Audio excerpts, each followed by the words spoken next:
في ثورتنا برنامج اليوم، وقد كنا منذ قليل مع قراءة سياسية للواقع المصري السياسي، والآن قراءة أدبية للواقع السياسي.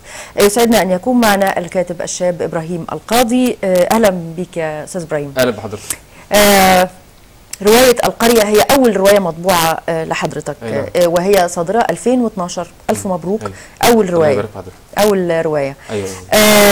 هي عشان نعرف السادة المشاهدين بهذه الرواية، هي تتحدث عن الثورة، ثورة 25 يناير. أيوة. طيب احنا عندنا تيمات للقرية. قبل كده في الرواية المشهورة قوي رد قلبي القرية وثورة 52. هل تأثرت بهذه الرؤية؟ لا، أنا صراحة تأثرت بالقرية اللي أنا مولود فيها. أنا مولود في قرية وتأثرت بيها، واللي تأثرت بثورة 25 يناير مش بثورة 52. ولا ثورة 25 يناير ما كانتش طلعت القرية، رواية القرية. رد قلبي خاتمة كانت خاتمة سعيدة، القرية أيوة. خاتمة مأساوية، يعني رؤية مختلفة للاثنين. تختلف، ممكن تكون نهاية مأساوية لعلي، ممكن تكون نهاية سعيدة لعلي، لأن هو علي تمنى الشهادة ونالها في نهاية الرواية. هو بطل الرواية بيستشهد أيوة. في ميدان التحرير. أيوة. القرية هي نموذج مصغر لمصر. أيوة. أنا عايزاك تكلمني عن الثورة في هذه الرواية. كيف قرأت الثورة داخل قريتك في الدقهلية، محافظة الدقهلية؟ أيوة. مركز شبين. مركز شبين. القرية بالنسبة لي مش القرية المكان اللي أنا بسكن فيه، القرية بالنسبة لي مصر. القرية بالنسبة لي مصر فيها كل الشخصيات، فيها شخصية الشيخ، فيها شخصية الشاذ، فيها شخصية البقال، فيها شخصية تاجر المخدرات اللي أصبح عضو مجلس الشعب. كل ده شخصيات موجودة في مصر. اتكلمت في الرواية عن علاقة أهل الدين بأهل السلطة، وعلاقة أهل الفن بأهل السلطة، وكيف كانت هذه العلاقة علاقة سيئة، حيث كان يوظف الدين لصالح السلطة، وكانت يوظف الفن لصالح السلطة. الأقطاب العلاقة برضو دايما في ذهنية المقارنة، هنقارن بين رد قلبي والزوجة الثانية رجل الدين اللي كان لا يعترض على هذه السلطة. ترى بأن ثورة 25 يناير فيها رؤى كثيرة خاصة بالدين. أيوة. فكيف يعني وجدنا أن هناك أكثر من رؤية للدين.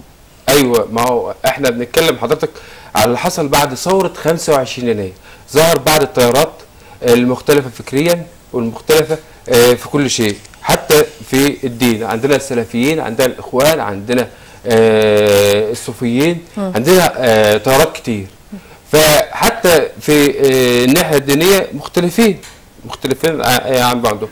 فده موجود برضو في رواية القرية. ايضا لفت نظري، مش عارفه هي صدفه ولا توارد خواطر، ان في تماس بالروايه بتاعتك بقصه واقعيه، وقعت انتحار خريج العلوم السياسيه عبد الحميد الشتا. هذه الواقعه كانت حركت عدد كبير من يعني ضمير الوطن ليكتب عنها، ولكن تم الكتابه عنها بعد الثوره. هل بالفعل كانت هذه الشخصيه هي المحرك لهذه الرواية؟ على شخصية عبد الحميد شتا أنا كان نفسي أكتب عليها رواية من زمان، بس كنت هكتب رواية خلاص، بس هكتب رواية أقول إيه؟ راجل انتحر خلاص، مفيش نهاية. فين النهاية؟ ولكن ثورة 25 يناير ادت نهاية كويسة لعلي بطل الرواية، اللي هو بيمثل دور عبد الحميد. هو علي وعبد الحميد المفروض انه علي ده بيمثل شخصيه عبد الحميد خريج العلوم السياسيه، الفلاح الفقير الذي عنده طموح في الحياه. في رؤيه، اتفضل حضرتك. علي عنده طموح، بس الطموح قتله الفساد والرشوه والاستبداد اللي كان موجود في ال30 سنه اللي فاتوا في عهد المخلوع. فده علي بالنسبة لي هو كان الأمل اللي انطفى في ثورة 25 يناير، ولكن يعني بدماء علي وامثال علي ان شاء الله مصر ستنهض. هو الارتقاء في هذه الرواية ان البطل لم ينتحر في هذه الرواية الواقعي ولكنه استشهد، فكأنك رأيت هذه النهاية استشهاد في سبيل الوطن وليست قتلا للنفس. لا لا، هو علي كان يعني علي كان بيقول على طول، هو بيقول انا متفوق، والشيخ الجامعي بيقول من جد وجد. ماشي، وكان بيسمع مدرسين بيقولوا في المدرسه من جد وجد ولازم تذاكر وكده، فكان بيذاكر وكان بيطلع الاول، ولكن في النهايه بتاعته كانت نهايه مأساويه، نهايه ان هو طلع ما لقاش شغل، فكان بيشتغل عند عبد السميع الشاذ، عبد السميع الشاذ، فخلاص هو بالنسبه له ما عادش فيه امل. ولكن الامل كان في ثوره 25 يناير اللي ادت له امل جديد ان هو يبقى شهيد يفدي الوطن. عشان كده كان علي بيقول ان هو بيحب البلد دي حب من طرف واحد، البلد ما ادتلوش بس هو ادالها دمه. فاتمنى ان شاء الله باذن الله ان البلد تتصلح عشان خاطر علي وامثال علي. القرية يعني هناك مقولات قديمة أن هناك رؤى أسطورية للقرية. المدينة، أهل المدينة شايفين القرية برضو بوجهة نظر أسطورية، وأهل القرية شايفين المدينة بشكل أسطوري. دلوقتي القرية جت ميدان التحرير، أنت نقلت القرية بكل تفاصيلها في ميدان التحرير في قلب العاصمة، قلب المدينة. كان في، ما كانش في أي تحول، ما كانش في أي تغير في الدراما، في الاشخاص، في الجغرافيا. كل الاشخاص، الثوره وحدت كل الناس، الفلاح، العامل، المهندس، الدكتور، كلهم توحدوا تحت شعار واحد: يسقط يسقط حسني مبارك. ده الشعار اللي وحد كل الناس، ما كانش فيه فروق بين فلاح وبين دكتور جامعه. فما اعتقدش ان كان فيه اي نوع من انواع، ما كانش فيه حاجه مختلفه عن القريه، من القريه والمدينه. يا استاذ ابراهيم، يعني الكثيرون يرون بان الكتابه عن الثوره ما زالت مبكره، خاصه في الروايات التي تحمل رؤى للمجتمع. هذه الروايه اصدار 2012، يعني فكرتها وكتابتها وطباعتها تمت في قد ايه؟ هقول لحضرتك، الروايه فكرتها من زمان، من قبل الثوره بسنين يعني، بس كنت بكتب، كل ما اكتب اقطع الورق اللي بكتبه، لان مفيش جديد، مفيش نهايه، ما فيش نهايه للروايه. ولكن ثوره 25 يناير ولا اكون مبالغا هي اللي ادتني النهايه بتاعت علي، وخلتني اقفل النهايه بنهايه سعيده لعلي زي ما كان عايز. 30 سنة حضرتك، يعني عمرك وعمر النظام، ايه علاقتك بالنظام؟ كم سنة نظام؟ أنا 31. أنا اتولدت مع النظام. اتولدت مع النظام. ولكن كان نفسي نشوف حد جديد، نشوف ناس جديد، ما نشوفش فساد. أصل مصر عظيمة، مصر كبيرة، مصر 7000 سنة. ما ينفعش نختزلها في حسني مبارك والحاشيه اللي كانت معاه، لا، مصر اكبر بكتير من حسني مبارك وجمال وعلاء وكل الناس دي. مصر اكبر من حتى من ساكنيه، 70 مليون او 80 مليون، يا ريت يبقوا نص قيمه مصر. القرية برضو تيمة في الكتابة، ولك روايتين كمان تحت الطبع. موضوعاتهم برضو بتدور حوالين الفكرة نفسها أو الإطار نفسه. الرواية الثانية بتتكلم عن المسلمين والمسيحيين، عنصرية الأمة.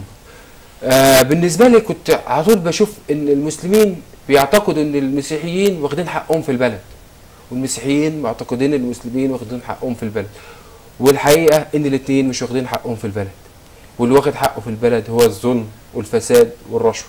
فكانت الروايه بتاعتي بتتكلم عن علاقه محمد ومنى وقبلوا مقابلتهم لبعض في جوانتانامو.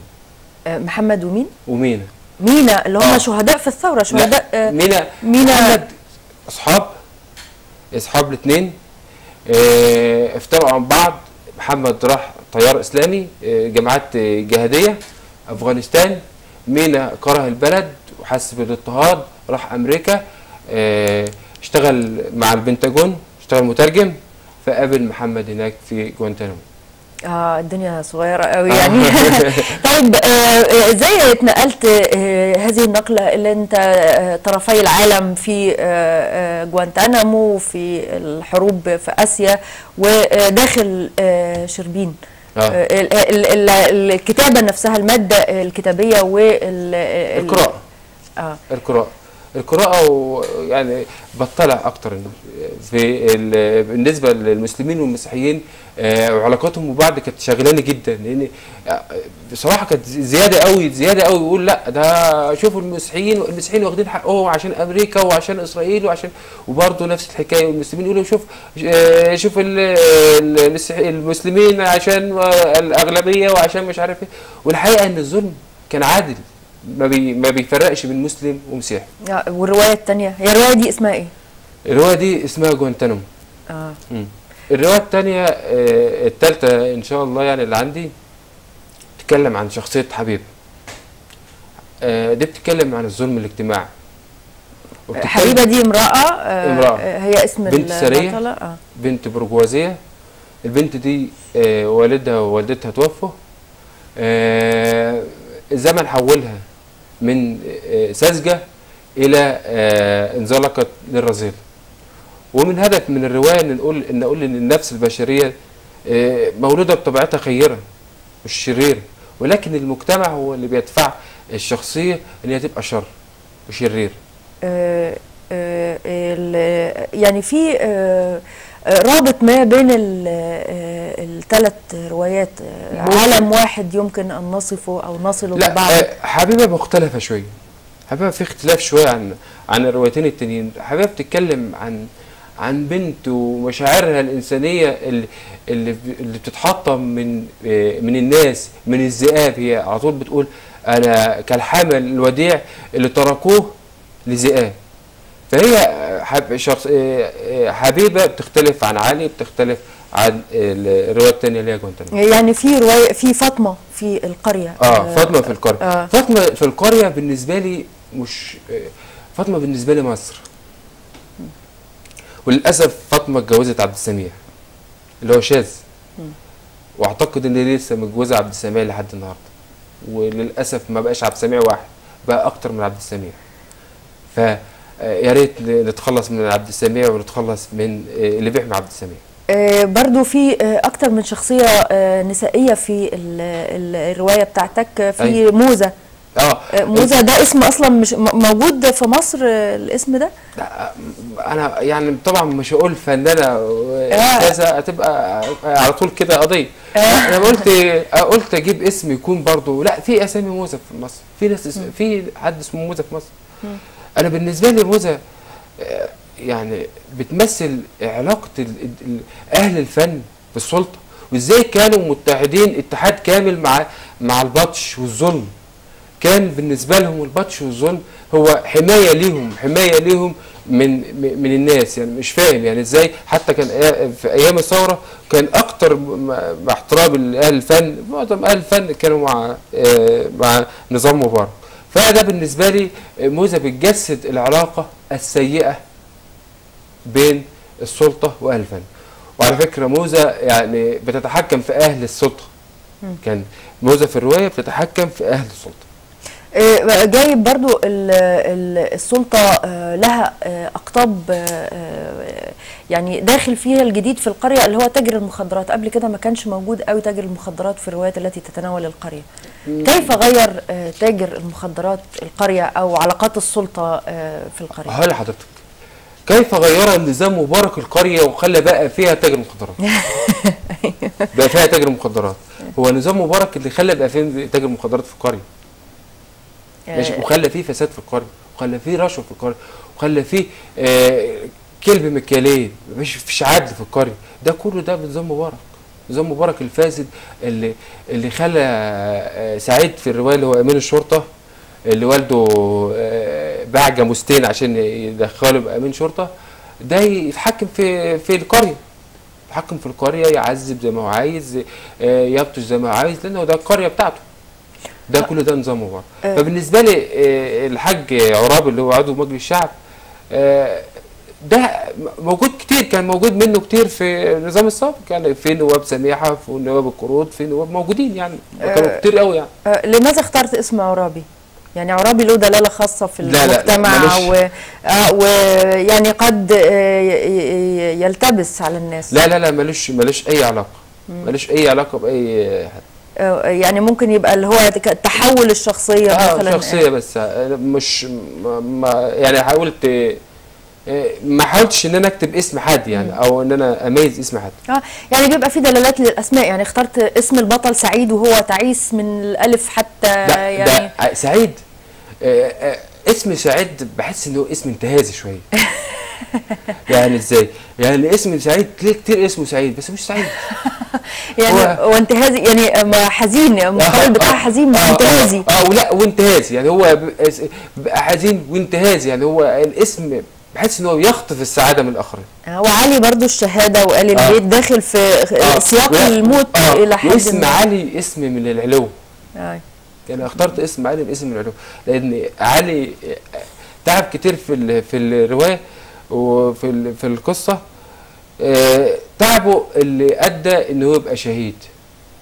فاتمنى ان علي وامثال علي دمائهم ما تروحش. الراوي في هذه الروايه هو ابراهيم، ولا انت يعني عاده بتبقى الروايه الاولى ملتصقه جدا بكاتبها ويتداخل في شخصياتها وفي افكارها وفي كتابتها؟ احيانا لا، يعني هي الروايه مش هي واقعيه، يعني اشخاصها واقعيين، ممكن يبقوا موجودين في كل مجتمع، موجودين في كل قرى مصر، موجودين حتى في المدن. دي الشخصيات موجوده، موجود الانتهازي، موجود شيخ الجامع اللي هو يعني بياخدوه على انه مسلم والشيخ جامع ولا حاجه، موجود فيها الراجل المتصابي، موجود فيها حتى الشاذ جنسيا موجود برضه. يعني بعد الثوره اصبحت، او حتى في ما قبل الثوره بقليل، كان هناك حريه في كتابه الروايه وطرح شخصيات لم تكن مطروحه في الادب والسينما، تم طرحها بشكل مباشر. في ختام هذا اللقاء نشكر الكاتب ابراهيم القاضي. شكرا لك استاذ ابراهيم. بشكر حضرتك. شكرا. مشاهدينا الكرام، ثورتنا مستمره معكم بعد هذا الفاصل.